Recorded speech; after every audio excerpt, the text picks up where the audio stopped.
চ্যানেলে নতুন হয়ে থাকলে চ্যানেলটা অবশ্যই সাবস্ক্রাইব করে দিও আর পাশে থাকা বেল আইকনটা প্রেস করে দিও যাতে আমার ভিডিও সবার আগে তোমার কাছে পৌঁছে যায়।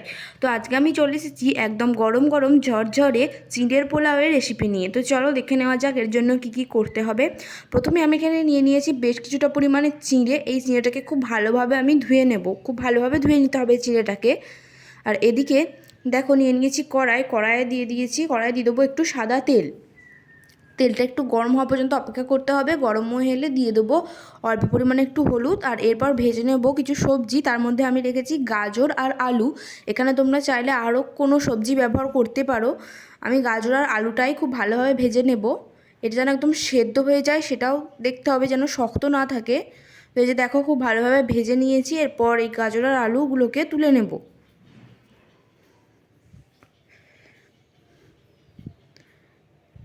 এরপর ওই তেলেই আমি ফোড়ন হিসেবে দিয়ে দিচ্ছি এলাচটা ভেঙে দিয়েছি।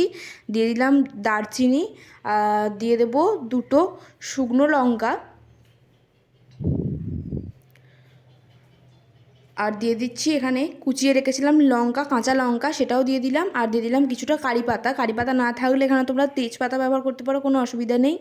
একটু ভেজে নেওয়ার পর দিয়ে দিচ্ছি কিছু ড্রাই ফ্রুট, তার মধ্যে রেখেছি কাজু আর কিশমিশ। সব কটাকে খুব ভালোভাবে ভেজে নিতে হবে। একটা যখন সুন্দর গন্ধ আসবে তখনই দিয়ে দেবো 1 চামচ মতো ঘি দেওয়ার ফলে এই চিঁড়ের পোলাও খেতে আরও অনেক বেশি সুস্বাদু হয়। তো একটু ভাজা হয়ে গেলেই এরপর দিয়ে দিচ্ছি ভালো করে ধুয়ে রাখা চিঁড়েটা। এই ভিজে অবস্থাতেই চিঁড়েটাকে দিয়ে দেবো। ভালোভাবে ধুয়ে নিয়েছি আর ভিজে অবস্থাতেই চিঁড়েটা দিয়ে দিলাম। এরপর মিশিয়ে নেব।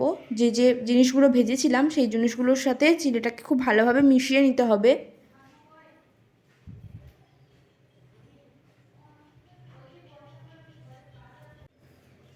তো এইভাবে দেখো খুব ভালোভাবে মিশিয়ে নিচ্ছি আমি।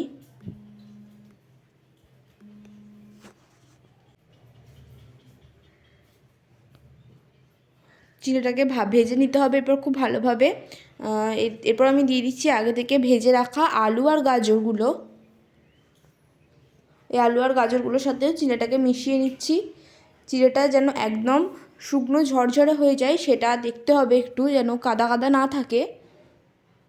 একদম জলটা পুরো যেন শুকিয়ে যায় ততক্ষণ পর্যন্ত এটাকে এইভাবে মিশিয়ে যেতে হবে।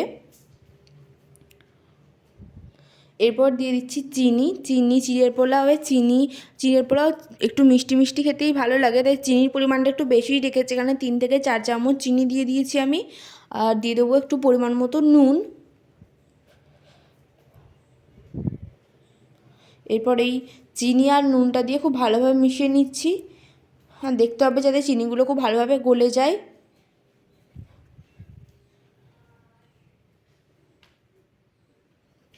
দেখো কতটা ঝরঝরে হয়ে গেছে।